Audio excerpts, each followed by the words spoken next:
Good day, grade 11 students. This is Miss Mayani. Love and share Christ. Are you ready to learn something new today? If yes, sit properly and listen attentively. How are you feeling today? Comment down below an emoji that can represent or symbolize your feeling at the moment. I hope you are all motivated and feeling positive today. I have a question for you. Why do we communicate? Is it because we need something from someone? Or is it because we just love to talk? Indeed, people love to talk. I am talking right now. I guess someone out there is also talking. People do not communicate just because they love to talk.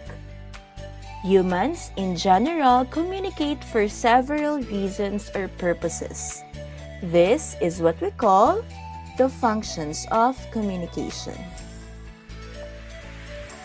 People use different functions of communication to serve different purposes in talking.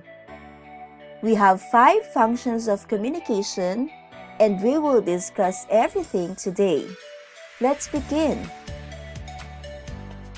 The first function of communication is regulation or control.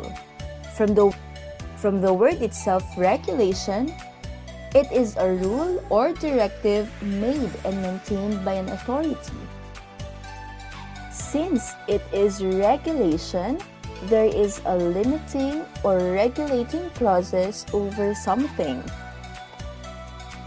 It is control when there is the power to influence or affect people's behavior or the course of event.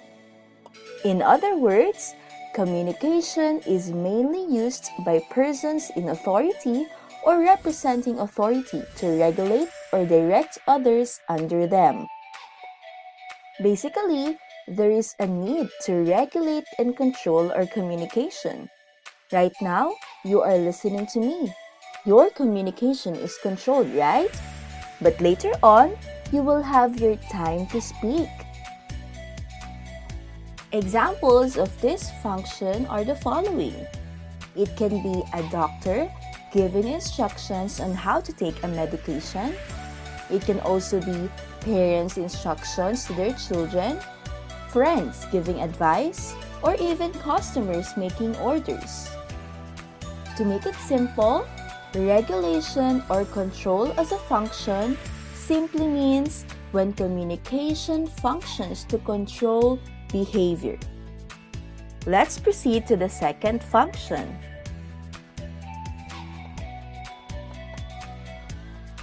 The second function is what we call the social interaction.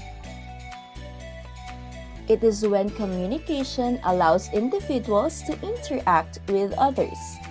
The primary reason why people communicate is to produce social interaction. In our daily course of living, we human beings develop and maintain bonds, intimacy, relations, and associations with other people. Social interaction allows people to be connected. Right now, we are virtually connected, right? We have this term, virtual hugs. I am sending you a warm virtual hug right now.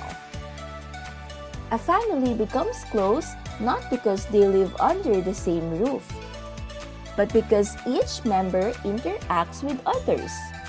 So take time to talk with your family members, especially now that we are all staying at home. Now, let's proceed to the third function of communication, which is motivation.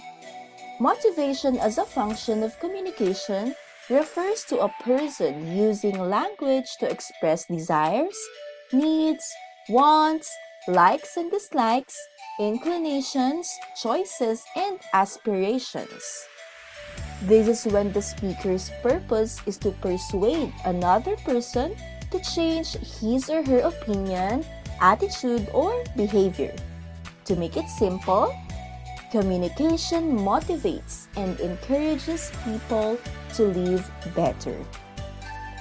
Examples of this function include expressing one's ambitions, talking about preferences, making petitions, and more. Let's proceed to the next function of communication, which is information dissemination. Communication can be used for giving and getting information. This function is used when the speaker wants to make others aware of certain data, concepts, and processes knowledge that may be useful to them. Getting information may come in forms of questions, wherein the purpose is to get details. Also come in forms of commands or imperatives, or even simple statements. An example of this function is when a teacher discusses a lesson, just like what we are doing right now. Another example, when you attend a seminar or a workshop and you listen to the keynote speaker, there is also the dissemination of information.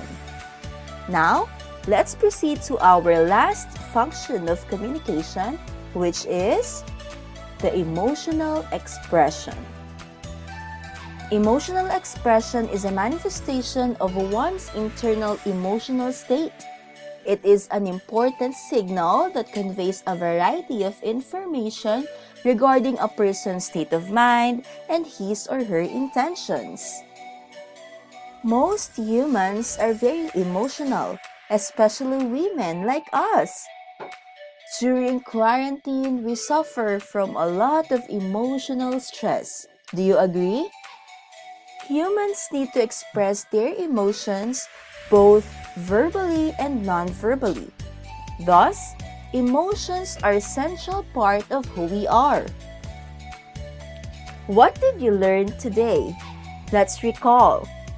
There are 5 functions of communication. First, regulation and control means when communication functions to control behavior. Second, social interaction. It is when communication allows individuals to interact with others. Third, we have motivation, whereas people motivate and encourage others to live better.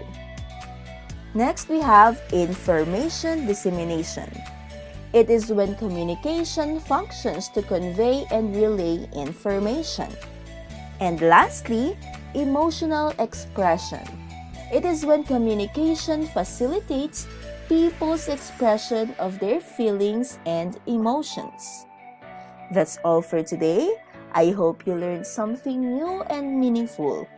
Thank you for listening. This is Miss Mayani. Love and share Christ. Happy learning! Goodbye!